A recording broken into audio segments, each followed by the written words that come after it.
I always believed that home was a sanctuary, a place where you could breathe freely, close the door behind you, and know that everything within those four walls was yours alone.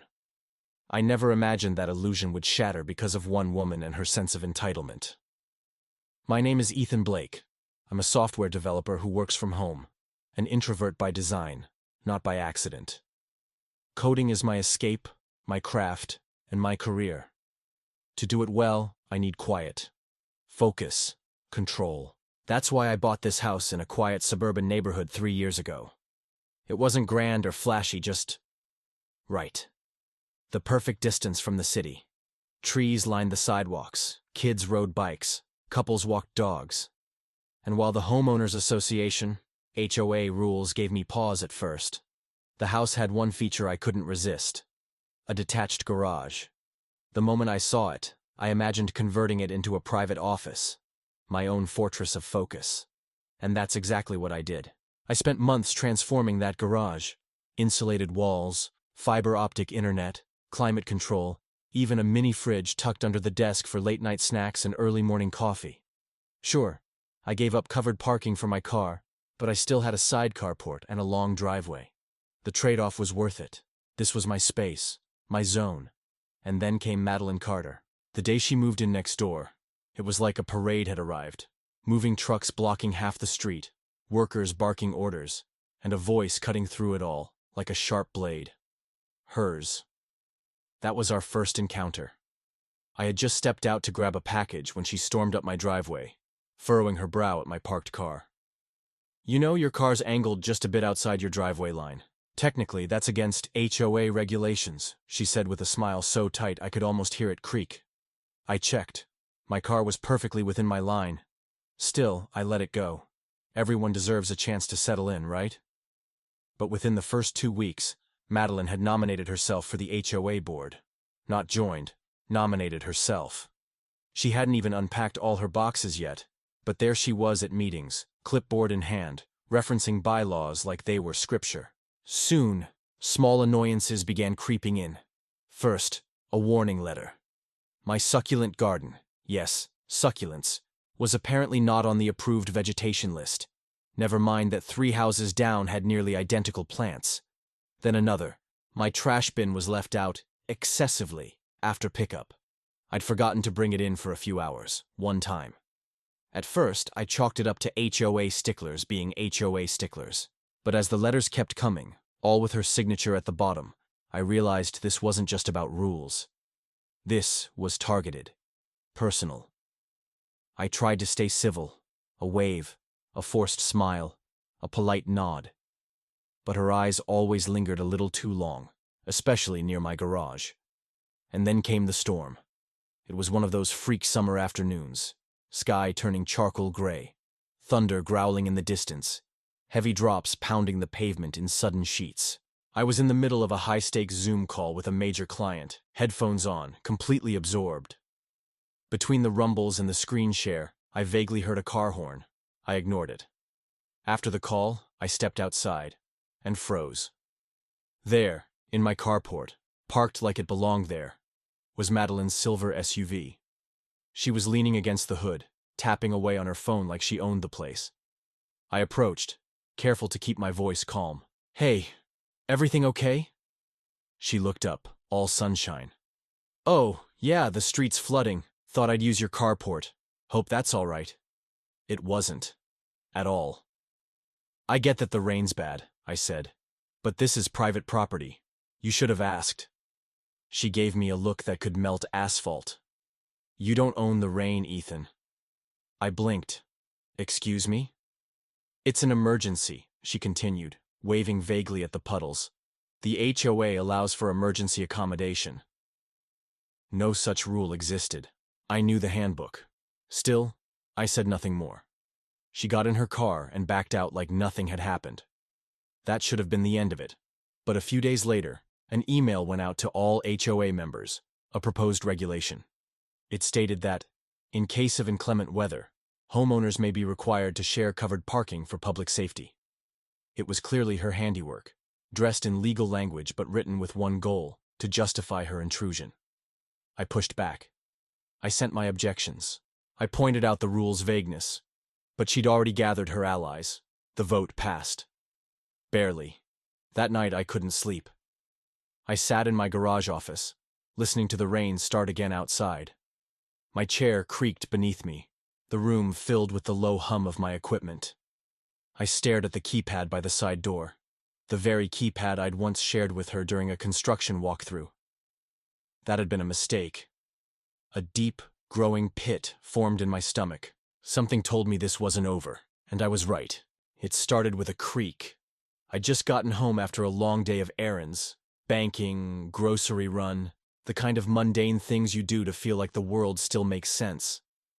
As I stepped out of my car, I felt a strange stillness in the air. A quiet too quiet. The kind that sends a whisper down your spine even if you can't explain why. That's when I noticed it. The side door to my garage, my office, was open. Just slightly. Just enough. A chill slid down my back. I'm meticulous about security. Always have been. I never leave that door open. And I was certain I'd changed the keypad code after Madeline's tour months ago. She'd asked to see how I'd installed the insulation. Claimed she wanted to do something similar. I'd let her in for 10 minutes, and afterward, I thought I'd changed the code. Apparently I hadn't. I stepped toward the door, heart pounding now. The air was thick with humidity, but the sweat gathering at the base of my neck had nothing to do with the weather.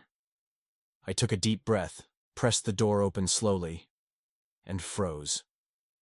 Her SUV was parked inside my garage, next to my desk, inches from my monitor, under the soft glow of my overhead LED lights. For a moment, my brain refused to compute. It was like walking into your bedroom and finding a stranger sleeping in your bed. Except this wasn't just personal. This was my workspace, my creative zone, my lifeline. Then I saw it. A note, taped to my office chair, handwritten, short, casual, cruel. Needed a place to park. Old code still worked. Hope you don't mind. The smiley face was the worst part. Not even an apology. No trace of remorse. Just a smug declaration that she could. So she did.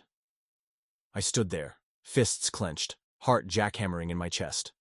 My thoughts were a tangle of rage, disbelief, and something deeper. Violation. This wasn't a misunderstanding. This wasn't a neighborly oopsie. This was a deliberate invasion.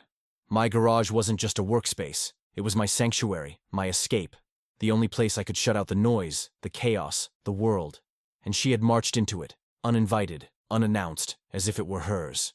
I stormed back outside, checked the keypad. Sure enough, the code was still the old one. My fault, but that didn't justify what she'd done. I punched in a new code, confirmed it, then tested it 3 times. Then I waited. I didn't have to wait long.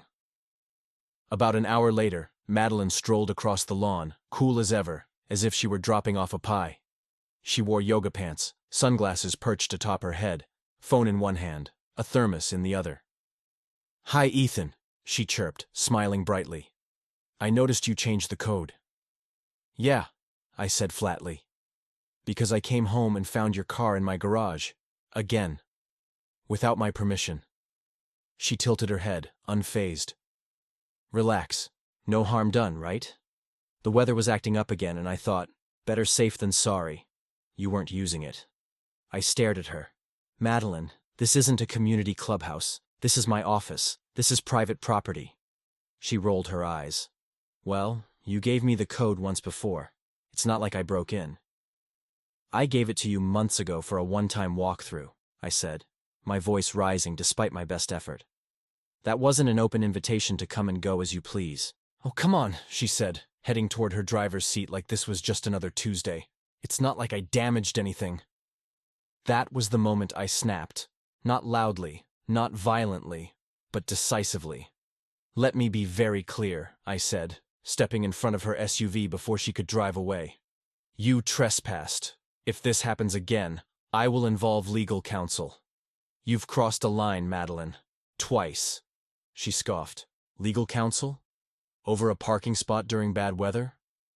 "No," I said, steady now. "Over you breaking into my workspace, ignoring my boundaries, and using a code you had no right to still use. That's trespassing, and you know it." Her smile faded. For a second, her face contorted, not with guilt, but with annoyance, like a child caught doing something they thought they'd get away with. "Fine," she muttered. "Don't get your wires twisted over nothing. I'll move." She climbed into her car, threw it into reverse, and backed out onto her own driveway like a queen robbed of her throne. But that night, I didn't sleep. Not because of fear, because of fury. How many other lines was she willing to cross? She had turned the HOA into her personal police force, weaponized rules to bully neighbors. Now she was walking into my property like it was hers. No asking, no warning, no shame. The worst part? She didn't even think she was wrong, and suddenly I knew she wouldn't stop. Madeline didn't understand boundaries. She only understood power. And polite refusals? Civil conversations? They were just background noise to her. If I wanted this to end, I couldn't rely on rules. I needed a lesson. A message. Something so sharp, so undeniable, that even Madeline Carter couldn't ignore it. That night, staring at the ceiling in silence, a seed was planted. An idea. One that would change everything. Revenge wasn't the goal. Clarity was. I didn't want to hurt Madeline. I wanted her to understand, to truly feel, for just one moment, what it was like to be stripped of control. Because if reason and decency didn't reach her, maybe consequence would. So, I made a call. Tom Reyes was an old friend, one of the few people who'd stuck around since college. He ran a small towing and vehicle storage company on the outskirts of town. He owed me a favor, and I was about to cash it in. "Let me get this straight," he said over the phone, half laughing. "You want me to tow her SUV? From your garage?" "That's right," I replied. "No damage, no drama, just quietly disappear it." There was a pause. "You're serious?" "Dead serious." Another pause. Then a low whistle. "Ethan, whatever this is, count me in." We made a plan. I waited until she repeated her little invasion, because I knew she would. It was like a game to her now. Madeline had tasted power, and she wasn't about to give it up. Sure enough, within days, it happened again. I came home after grabbing coffee downtown and saw it.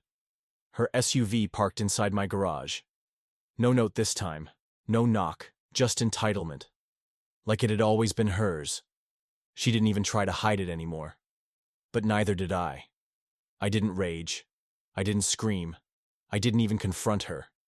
Instead, I picked up my phone. Within the hour, Tom's tow truck rolled in silently, headlights off, engine low. We worked fast. I opened the garage with the remote and Tom backed up smoothly. It was almost surgical, his team lifting the SUV onto the flatbed like it was a wounded animal. "Where should I stash it?" he asked. "There's that secure lot you use for repo jobs, right?" Tom grinned. "Perfect." By the time the sun dipped behind the trees, her car was gone. The garage was empty. My office was mine again. I sat at my desk, opened my laptop, and waited. Not out of cruelty, out of calm. Because for the first time in months, I wasn't reacting. I was in control. Dusk fell. Lights flickered on down the street. Crickets chirped. And then, bang, bang, bang. A harsh knock exploded at my front door. I opened it slowly. There she was. Madeline Carter, flushed and frantic, hair disheveled, phone clutched like a dagger. "Where's my car?" she snapped. "Did you move it again? I can't find it anywhere." I blinked, feigning confusion. "Your car?" She narrowed her eyes. "Yes, my SUV, the one that was in your garage." "Oh," I said slowly, putting on an expression of mild concern. "You mean the vehicle you left on my property without permission?" She scoffed. "Don't start with that property rights crap. Where is my car?" I held her gaze, calm, even. "Well, it appeared abandoned," I said simply. "So I sold it for scrap." Her jaw unhinged. "You what?" "I'm sorry," I added, hands raised in mock apology. "I assumed you didn't want it anymore, seeing how often you just left it in my workspace. I thought I was helping." For a moment, she just stared at me, mouth open, eyes wide, like the world had tilted sideways. Then the eruption came. "You psychopath! You can't do that! That's theft!" she shrieked, waving her phone like a badge. "I'm calling the police! You're going to jail!" I didn't flinch. "You do what you have to do, Madeline. But just so you know." I stepped back and pointed to the corner of my porch. "There's a security camera right there. Captured everything. You entering my garage without permission. Multiple times." I let the words settle. "And I've got copies of every complaint you filed, about succulents, trash bins, nonsense. A pattern of behavior, a pattern of harassment." Her face changed, from fury to fear, from shock to calculation. She opened her mouth to speak, but nothing came out except a half-sputtered curse. Then she turned on her heel and stormed off. But I wasn't done. Because power isn't just about striking back, it's about choosing how. About an hour later, I heard another knock. Not frantic this time, not dramatic, just heavy. I checked the peephole. Greg Carter. I'd only seen him a handful of times.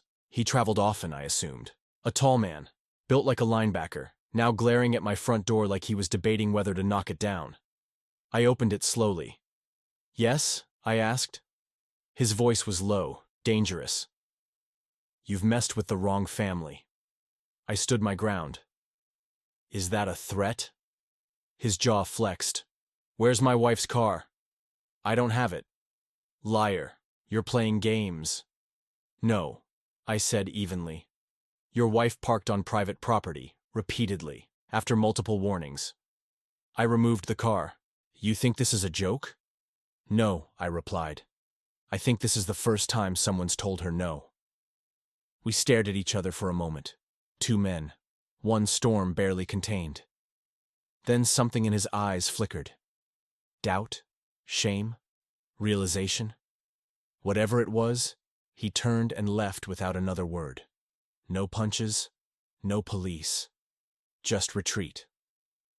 I closed the door and exhaled. In that moment, I felt something shift. Not just in them, but in me. This wasn't about revenge anymore. This was about drawing the line and refusing to let someone step over it again. I called Tom to check in. "Car's safe," he said, "hidden behind a wall of busted Buicks. Want to keep it there a few more days?" "Yes," I said, staring into the dim hallway of my home. "Just a few more." Because I had one last move to make, and this time, the whole neighborhood would be watching. The emergency HOA meeting was announced through a cryptic email. Urgent community matter. Mandatory attendance. Property dispute. 6 p.m. Community Hall. No names, no context, just enough to stir the rumor mill. By the time I arrived, the hall was packed. Neighbors who hadn't shown their faces in years were suddenly very present, whispering in tight circles, eyes darting between me and her. Madeline Carter sat near the front in her polished chair on the HOA board, arms folded, a satisfied smirk tugging at her mouth. Greg was beside her, stiff and brooding, like he was holding back a snarl. They looked ready for war, but so was I. I had come prepared, a slim black folder under my arm, filled with printed emails, security camera screenshots, HOA violation notices, and most importantly, USB drives with full video footage. At my side was Mason, my lawyer. Calm, focused, the kind of man who never raised his voice because he never needed to. The meeting began like any other, with mundane announcements and quick votes, but tension hung in the air like static before a lightning strike. Then the president of the HOA, a graying man named Mr. Dalton, cleared his throat. "We've had a serious complaint filed," he said. "Board member Madeline Carter claims her property, specifically her SUV, was unlawfully removed and potentially sold by neighbor Ethan Blake. She alleges this was done maliciously and is demanding the HOA take immediate action, up to and including eviction or penalty." Gasps rippled across the room. Madeline stood, and then she performed. Tears at the corner of her eyes, a voice shaking just enough to seem authentic. "Ethan stole my car," she began, placing a trembling hand on her chest. "He sold it out of spite. I was using the garage in an emergency because the street was flooding, and I thought we had a neighborly understanding. Instead, he violated my trust, endangered my property, and humiliated me in front of this community. She paused, waiting for murmurs of sympathy. A few heads nodded. Others stayed still. Then Mr. Dalton turned to me. "Mr. Blake, your response?" I stood slowly, calm, steady. No theatrics, just truth. "I have documented proof," I said, "that Madeline Carter entered my private garage multiple times without permission, after being explicitly told not to. I have video footage, time-stamped. I have written warnings. I have emails. And I have witnesses." There was a moment of silence. Then I pulled a small remote from my pocket and clicked. The screen behind the board flickered on. A black and white still image appeared. Madeline's SUV pulling into my garage, broad daylight, license plate visible. Another click. A video. Her walking out with her purse, glancing around like nothing had happened. Another. Her reading the note I'd left warning her not to return. The room grew colder. I turned to face the crowd. I didn't sell her car. I had it towed and stored, legally and securely. But I told her I'd sold it, because I needed her to understand what it felt like to have something of yours taken without consent. The silence was deafening. Madeline's face drained of color. She stood abruptly. "That's manipulation, emotional abuse. You tricked me." I held up her handwritten note, the one taped to my office chair. "Hope you don't mind." "You weren't tricked," I said. "You were warned. Repeatedly. You ignored every single one." Then something unexpected happened. Voices joined mine. "My hose got flagged by her last month," someone in the crowd said. "I was told I'd get fined if I didn't coil it properly." "She told me to trim my hedges a certain way or she'd have the board vote on it," said another. "She filed a complaint against my wind chimes for being too reflective." One by one, neighbors began sharing their own stories. Quiet ones, silly ones, ugly ones.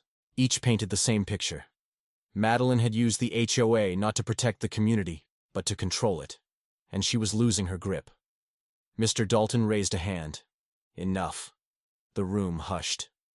"We appreciate your service on the board, Madeline," he said carefully. "But the evidence is clear. Trespassing, intimidation, misuse of authority.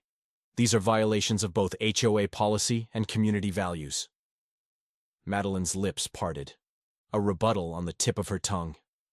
But it never came, because a vote was called. Emergency removal from the HOA board. The result? Unanimous. Even Greg lowered his eyes. Her smirk was gone now. In its place, a pale, stony silence. She didn't cry. Didn't scream. Just sat down. Quiet. Shrinking. After the meeting, people approached me. Some curious, others apologetic. "You were brave," one man said. "Most of us just put up with her." "You gave her exactly what she deserved," another whispered. But I didn't smile, because this hadn't been about vengeance. It had been about setting boundaries and proving that even the quiet ones won't be trampled forever. The "for sale" sign went up less than 2 weeks after the HOA meeting. It appeared one quiet morning, planted firmly in the neatly trimmed grass of the Carter front lawn, like a white flag of surrender. No dramatic goodbye, no farewell party. Just silence. And for the first time in months, the neighborhood breathed. The tension that once rippled through every hedgerow and flower bed had lifted. The clipped nods between neighbors were now replaced with cautious smiles. Small conversations started again at mailboxes. The oppressive cloud that hovered ever since Madeline's arrival was gone. But she wasn't. Not yet. For days, no one saw her. She didn't pace the sidewalks with her notepad. She didn't peek from behind curtains or inspect driveways for rule violations. She disappeared into the house, leaving only Greg to come and go, face stone cold, eyes downcast. Then came moving day. I was in my garage, my realigned sanctuary, putting finishing touches on a new project. Music played low, the soft hum of focus returning to the space I had fought to reclaim. And then I heard it. A car door slam. I stepped out. There she was. Madeline Carter, standing beside her car, the last box loaded into the trunk. Her blonde hair was pulled back, her eyes hidden behind dark sunglasses. She looked smaller than I remembered. Not physically, just diminished. Deflated. For a moment, our eyes locked, and in that second, there was no war between us. No venom. No smugness. Just something quieter. Sadder. Maybe shame. Maybe regret. I gave a small nod. Not victory. Not pity. Closure. She looked down. Then she climbed into the driver's seat, shut the door, and drove away without another word. A single taillight flickering as she turned the corner and vanished. The echo of her exit hung in the still air like the final note of a long, discordant song. And just like that, it was over. In the weeks that followed, the neighborhood transformed. Not overnight, but in subtle ways. The HOA board, now free from Madeline's manipulation, held a community forum. They rewrote several ambiguous rules, introduced clear guidelines for emergencies, with required consent for shared use of property. More importantly, they invited the community back into itself. We held a potluck on the green space, something that hadn't happened in years. Tables lined with casseroles and lemonade, kids tossing frisbees, couples laughing under string lights. I showed up, not out of obligation, but choice. Because after everything, I realized something. I wasn't just defending my garage. I was defending the right to peace, to privacy, to ownership over the little space in this chaotic world that I could call mine. And in doing so, I had helped others reclaim theirs too. One neighbor, Mrs. Langston, a retired librarian with a love for ceramic flamingos, came up to me at the potluck. "You know," she said with a mischievous glint in her eye, "I put 3 flamingos in my yard last week, just for fun." No one said a word. I smiled. "That's progress." She leaned closer. "You scared the tyrant away. We should bake you a pie." As for me, I upgraded the garage security, new keypad, motion sensors, a backup lock. Not out of fear, but principle. That space mattered. It wasn't just where I worked. It was where I reset, where I centered myself. One afternoon, my neighbor from the other side, Mark, a quiet engineer, peeked over the fence. "Hey," he said. "You okay?" I nodded. Better than ever. He pointed at the new keypad. "That Madeline stuff, it was insane. I still can't believe she went that far." "Believe it," I said. "And remember it." He paused. "You ever worry someone else will try something like that?" I thought about it, then shook my head. "No, because next time, I won't wait as long to stand my ground." That's what it came down to in the end. Boundaries. For too long, I tried to be polite, accommodating, non-confrontational. I thought civility would stop her, that logic and reason would slow her down. But some people don't respond to reason, not until you show them the sharp edge of consequence. And truthfully, my move with the SUV wasn't revenge. It was a mirror. I showed her what it felt like, and in doing so, forced her to see what she'd become. Because when you treat someone's space like it's yours, when you walk through their doors uninvited and call it just a parking spot, you don't just violate a boundary, you erase respect. So if you're ever in my shoes, if someone tries to cross the line again and again, remember this. You don't need to shout. You don't need to threaten. You just need to draw the line, clearly, firmly, and without fear. And if they keep crossing it, let the consequences do the talking. Sometimes, the battles we fight aren't waged with fists or fury, but with silence, boundaries, and quiet courage.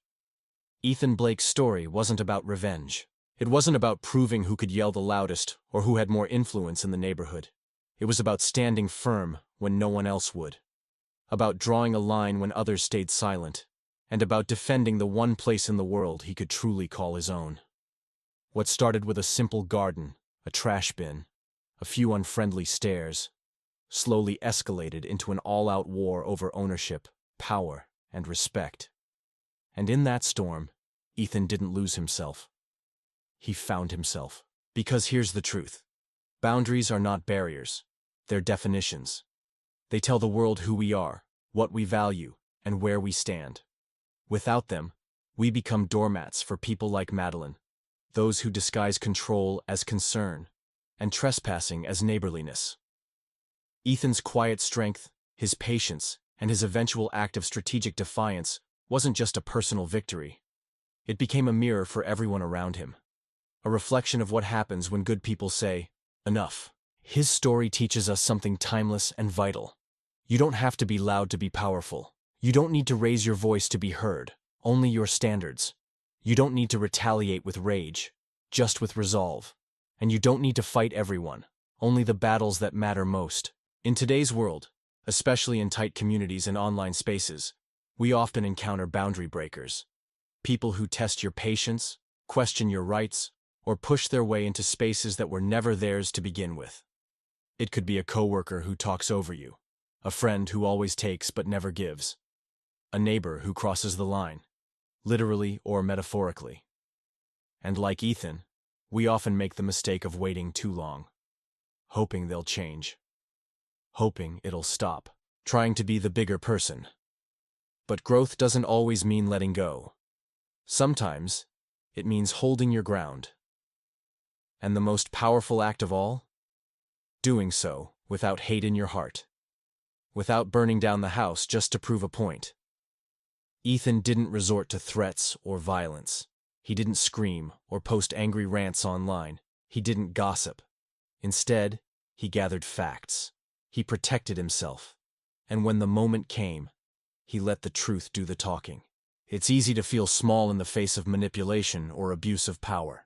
Easy to shrink yourself to keep the peace. But here's what the garage invasion reminds us. Respect begins where silence ends. If someone keeps stepping over you, it's not kindness to stay quiet. It's surrender. And your peace is far too valuable to give away to someone who never earned it. You have a right to say no.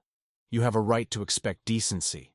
You have a right to space, physical, emotional, and psychological. Whether it's your garage, your time, your energy, or your dignity, you are allowed to protect it. And when you do, when you rise with calm instead of chaos, when you answer injustice not with aggression, but with firm clarity, you change not just your life, but the lives of everyone watching. That's what Ethan did. And look what followed. A neighborhood awakened, a toxic presence removed, a system reformed, and one man, once quiet, once overlooked, respected for the boundary he dared to draw. So maybe the next time someone pushes too far, we'll remember Ethan. And maybe, just maybe, we'll speak a little sooner. Stand a little straighter. Say enough with grace, and mean it. Because dignity isn't about revenge. It's about knowing your worth and refusing to lease it out to anyone else. Now, let me ask you this. Have you ever let someone overstep your boundaries, at work, in your home, or even in your heart? What would happen if, just once, you stood your ground? And who might you inspire by simply saying, "This is mine"? You don't get to walk in uninvited. We'd love to hear your story. Share it in the comments below. Let's build a space where respect isn't the exception, it's the expectation. And if Ethan's story moved you, if it made you think twice, or gave you the strength to stand taller, hit that like button, subscribe to the Story Forge, follow us for more true stories that cut deep, speak truth, and remind us what it means to be human. Because around here, we don't just tell stories, we forge them, one truth at a time. See you in the next one.